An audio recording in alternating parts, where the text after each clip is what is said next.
What's up and welcome back to PlayStation Live from E3. I'm Malik, got Meredith back with me, and we are joined by Sean and Kurt from Naughty Dog to talk some Uncharted Lost Legacy. Guys, I gotta say, you guys kicked off the PlayStation showcase yesterday. It was amazing. You had the waterfall, had the music. Were you guys in the audience watching that?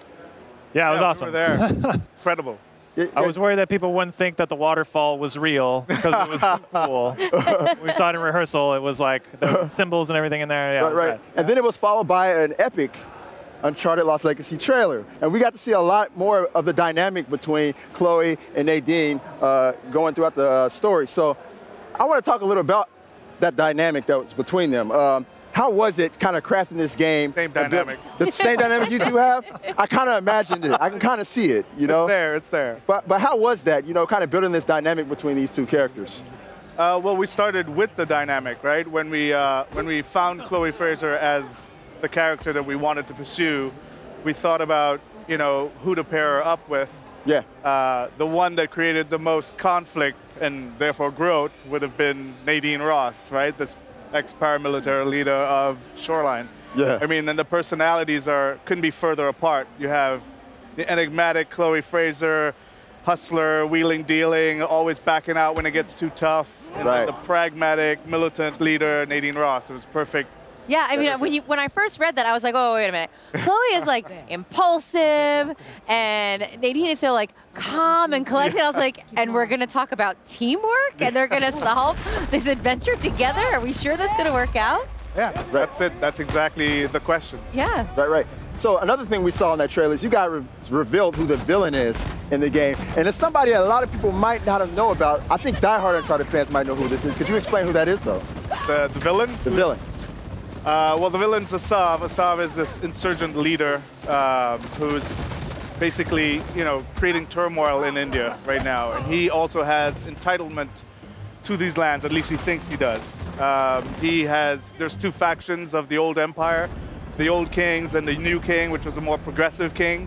And Usman, who plays the character Asav, he's an amazing actor, did a really good job of bringing Asav to life, which is he believes in the old king. He believes in the purification of this establishment and wanting to gain back these lands for himself. Right.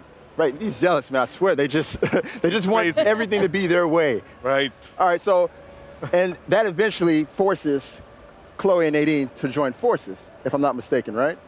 Yeah, well, they're after the Tusk of Ganesh, which is, you know, we always base our Uncharted on some seed of, you know, history.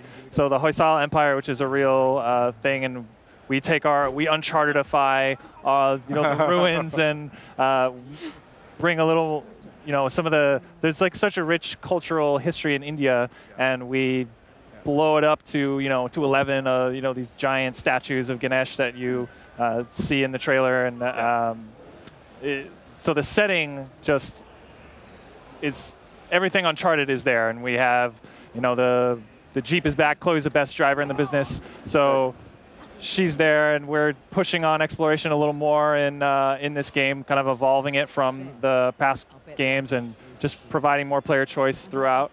And nice. Yeah. Other than the statues of Ganesh, are you guys going to get into any Hindu mythology, given like the vastness of that situation?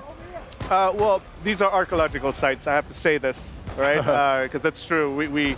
These are ruins of the great Hoysala Empire, right? And we did a lot of research to ensure that we, you know, respect the religion. There are thousands of people, hundreds of thousands of people, if not millions, that still practice Hinduism avidly daily. So we wanted to approach this thing with respect, reverence, but at the same time in context of a game.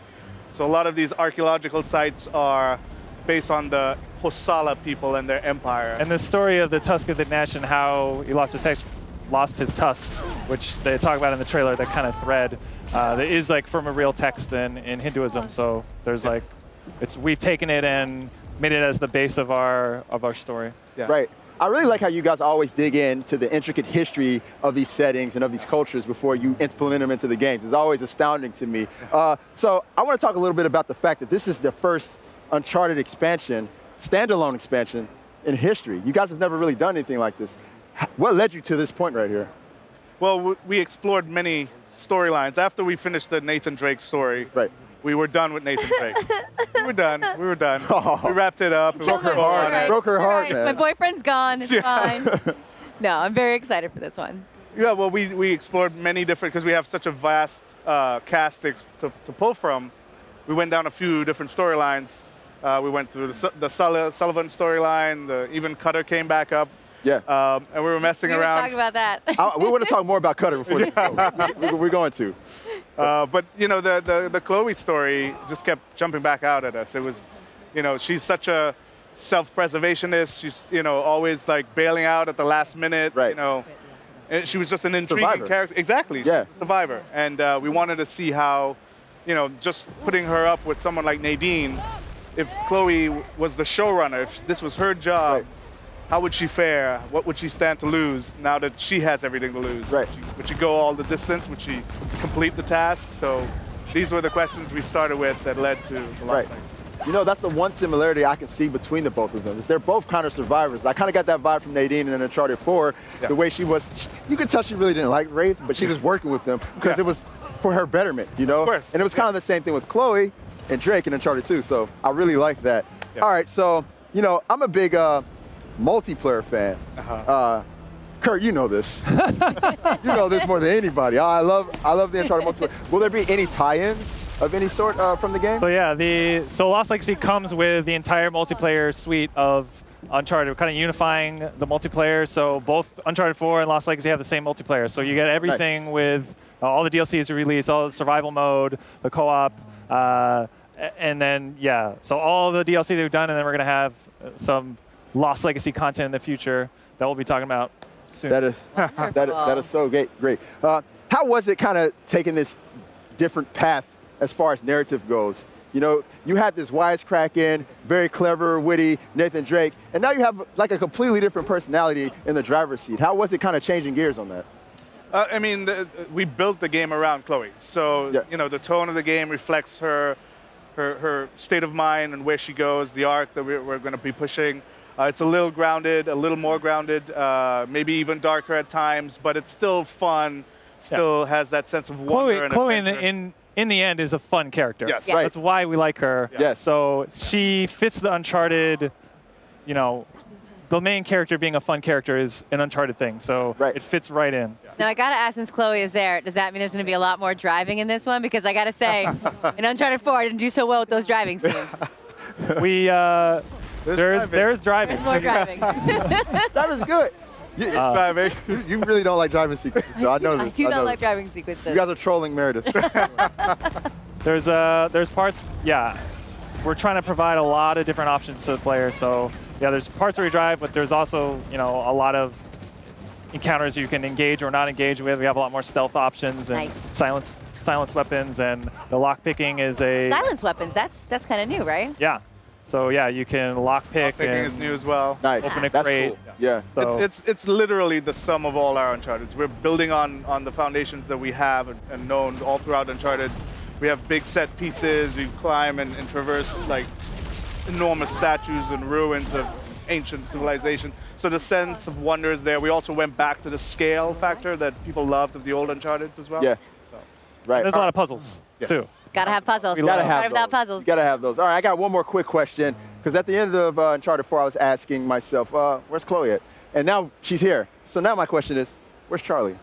Where's Cutter? Charlie. Yes, Oh, Charlie Charlie Cutter. Cutter. Where's Charlie Cutter? I love Charlie So Cutter. you gonna make maybe a little appearance? I mean, I know they had a little something going in Uncharted 3, so All any the chance? conspiracy theories right over here.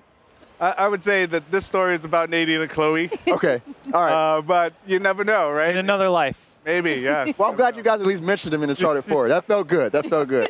Well, anyways, thank you very much, Sean and Kurt, for your time, and Meredith for joining us. Absolutely. And Thank on you. that note, we're going to go ahead and get ready for our next segment. We've got lots more coming here to PlayStation Live from E3, so stay tuned. PlayStation